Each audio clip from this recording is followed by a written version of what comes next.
secrètes desquelles faisaient partie les Rothschild. Il y a la franc-maçonnerie internationale dont fait partie ces hommes qui ont un Dieu bien spécifique qui s'appelle Lucifer. Pensons au système d'espionnage anglais. Pensons à la Banque fédérale de réserve américaine. Les argents appartenaient au préalable aux Américains eux-mêmes. Les États-Unis ont déjà été un pays très prospère qui n'avait pas de dette. La dette des États-Unis aujourd'hui est évidemment impayable, ainsi que l'est celle du Canada et la dette de beaucoup de pays à travers le monde. Ces dettes sont le résultat d'une machination diabolique résultant de la pensée de ces hommes qui vous sera expliquée, bien sûr, dans une cassette que nous ferons ultérieure à celle-ci, que vous pourrez vous procurer dans les mois qui viendront. Alors, tout ceci est le résultat de ces faux prophètes, de ces fausses nations qui insistent et qui font croire à des peuples que nous vivons dans la liberté. Mais ils ont un programme bien précis, c'est l'établissement d'un gouvernement mondial. Et pour arriver à ces fins, il faudra soumettre les peuples. Pour les soumettre, il faut les endetter. Et c'est ainsi que par la Banque fédérale de réserve, qui n'appartient pas aux Américains, mais qui porte le nom de Banque fédérale, pour faire croire aux Américains qu'elle leur appartient, que cette banque a été vidée d'abord de ses ressources d'or et de plus qu'elle prête indéfiniment des montants qui n'existent plus, dont les Américains sont obligés de payer, de remettre sous forme d'impôts qui croissent avec les décades et qui ne paieront jamais cette dette. C'est une nouvelle forme d'esclavage, le retour vers la servitude telle qu'elle existait au Moyen Âge, mais qui fut détruite par le roi Jean, qui donnera naissance à la British Common Law, qui en elle-même était d'inspiration biblique.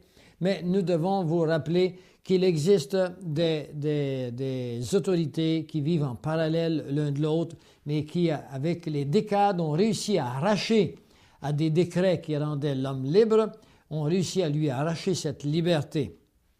Septièmement, pensons au contrôle des emprunts bancaires internationaux, c'est-à-dire que les pays du monde entier se rendent dans les banques anglaises, les banques britanniques et les banques américaines dans le but d'emprunter et de se servir de cet argent pour développer des pays soi-disant du troisième monde, des pays qui ne sont pas développables, des pays qui sont en dette et dont le but est d'échanger cette dette contre le pays en lui-même pour arriver à un pouvoir absolu.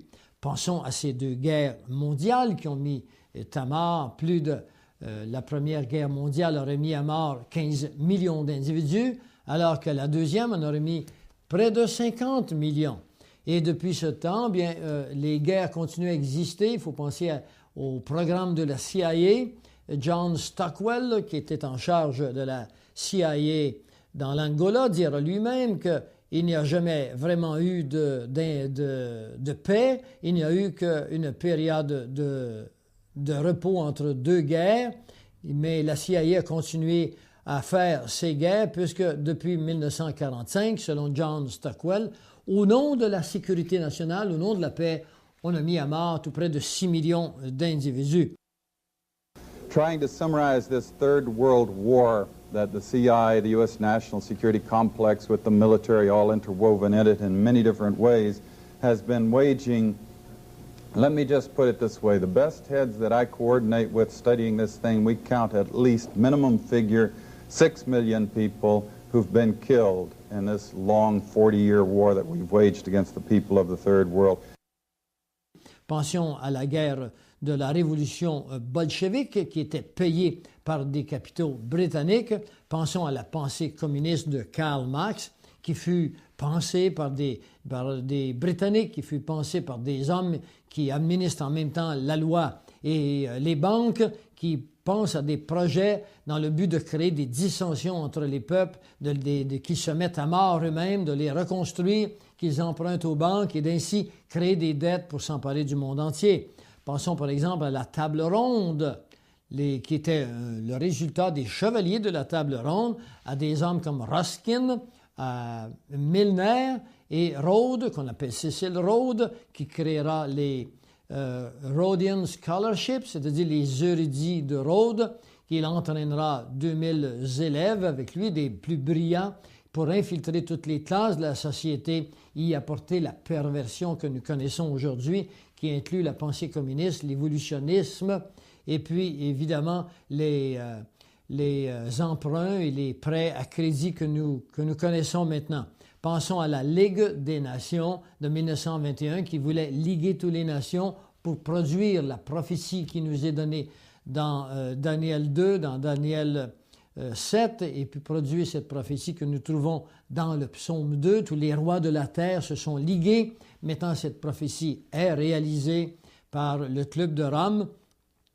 Pensons que le club, la Ligue des Nations, fut proposée aux États-Unis en 1921. Elle sera refusée et en 1929, l'esprit de la table ronde se vengera des États-Unis, de la démocratie américaine qui existait encore quelque peu à cette époque pour procurer la débandade économique que nous avons connue en 1929, connue par nos parents comme étant la Grande Dépression. Pensons maintenant au CFR, qui fut une création américaine, qui réunit un club d'élite dans le but de contrôler le monde par l'intermédiaire des systèmes bancaires. Pensons à la commission trilatérale mise sur pied en 1973 par David Rockefeller. Pensons au globalisme international qui achève son plan. Pensons également à des hommes qui ont perverti la jeunesse, qui ont été mis en promotion, tels que les Beatles qui nous viennent de l'Angleterre, à un homme qui a influencé énormément Winston Churchill, qui s'appelait Alex Crowley, que la reine Élisabeth qualifiera du plus grand sorcier d'Angleterre, qui a eu une influence très néfaste sur le monde entier par celle qu'il exerça sur le Nouvel Âge et celle qu'il exerça sur la jeunesse de cette époque. Voilà autant de caractéristiques qui viennent de l'Angleterre, non pas en tant que pays. Loin de moi la pensée de dire que les Anglais sont tous des gens qui font partie d'un système satanique, mais du pays de l'Angleterre, de cette partie géographique. Il y a en Angleterre des chrétiens chevronnés. Il y a en Angleterre des gens aussi sincères que dans n'importe quel pays du monde, aux États-Unis également. Ce que nous voulons mettre en évidence, c'est que la parole de Dieu nous avertit qu'il y aura à la fin des temps un système de faux prophètes qui proposera au monde entier des solutions aux problèmes de l'humanité, mais qui ne sont que de faux prophètes. Ce qu'ils veulent, c'est le contrôle total sur toute notre planète. Et ils l'ont obtenu parce que cette première bête, nous vous le disons, nous la retrouvons grossièrement dans Apocalypse 17, le verset 5. Cette femme assise sur une bête écarlate avec 7 têtes. Il s'agit bien sûr de toutes ces nations, de tous ces empires qui avaient pour maître Lucifer. C'est l'esprit luciférien, c'est l'esprit satanique qui règne encore sur ce monde. Et finalement, cette bête qui monte de la terre, qui vient réunir d'une façon très concrète les solutions aux problèmes de notre monde existant, et les 10 cornes qui représentent les 10 biorégions qui ont été établies. Et nous savons que dans Ésaïe 14, il nous est bien dit qu'on nous parle ici de la pensée de Lucifer qui veut s'élever dans les cieux, qui veut régner sur la planète. Et la Bible nous dit dans Ésaïe 14 et dans Ézéchiel 28 qu'il vaincra les nations. Il nous est même dit dans Apocalypse 13, il nous a dit qu'il lui fut donné de faire la guerre aux saints, le verset 7, et de les vaincre. Cela veut dire évidemment que les saints, c'est-à-dire ces personnes qui ont accepté Jésus-Christ, seront vaincus. Mais nous vous rassurons qu'il s'agit d'une classe de saints qui n'est pas l'Église, puisque l'Église, telle que nous la connaissons sur les périodes de la grâce, c'est-à-dire cette période depuis la Pentecôte jusqu'à la signature de Daniel, de 9-27, c'est-à-dire où un homme du nom de premier ministre, un homme qui régnera sur les Nations Unies, signera un accord, confirmera un accord avec Israël et commencera la 70e semaine de Daniel. Alors l'intervalle entre les deux jours de 1000 ans et le temps de l'Église. Les saints dont il est question ici, ce sont ceux-là qui ont accepté Christ durant les tribulations. Nous vous invitons à vous procurer une série de cassettes qui s'appelle Daniel pour beaucoup de détails sur le temps de l'humanité et les bêtes qui viennent. Nous vous invitons également à vous procurer les signes de son retour, produits par plein feu sur l'heure juste. Nous vous donnerons à l'intérieur de cet ouvrage, de cet enseignement, l'ensemble des signes, à la fois politiques, à la fois catastrophiques universels, qui nous montrent que nous sommes à la fin des temps et que la prophétie nous dit que Jésus est à la porte et qu'il revient. Nous vous invitons à vous procurer esquisses prophétiques et le gouvernement mondial. Vous y verrez par priorité, par chronologie, les événements et vous verrez également des décrets qui sont déjà signés sur des malheurs qui viennent sur ce monde.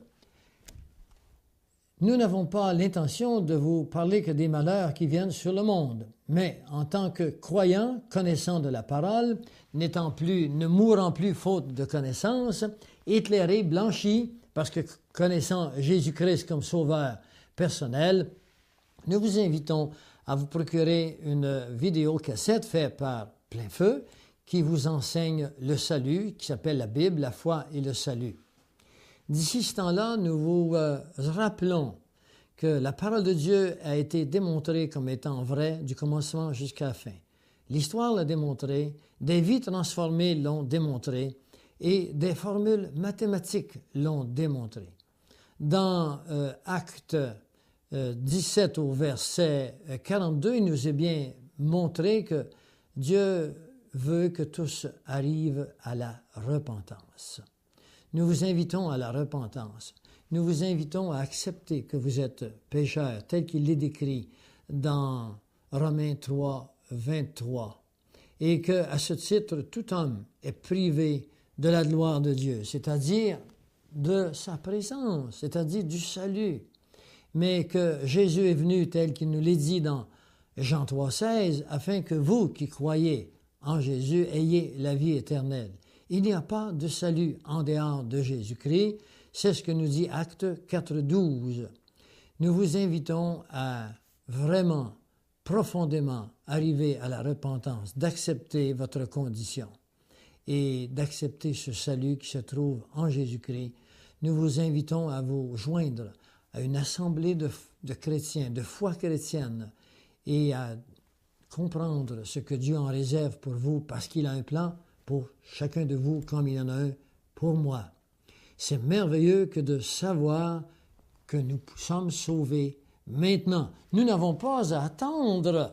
Si vous attendez de savoir si vous allez être sauvés, c'est comme celui qui attend que le feu soit pris à sa maison pour aller se procurer des assurances. Faites-le maintenant. Nous avons en lui l'assurance d'un salut éternel. Ici le docteur Pierre Gilbert, espérant que maintenant les deux bêtes sont démystifiées dans votre esprit, que vous connaissez davantage ce qui vient sur ce monde et que vous procurez une cassette intitulée « L'enlèvement de l'Église » et qui vous donnera cette espérance extraordinaire que bientôt un monde nouveau nous attend et que toutes choses seront renouvelées tel qu'il nous est dit dans la parole. Des nouveaux cieux et une nouvelle terre sont là pour vous qui avez le privilège de connaître et qui avez pris la décision de croire dans le seul qui mérite d'être cru du commencement à la fin, Jésus-Christ. Au revoir au nom de toute l'équipe.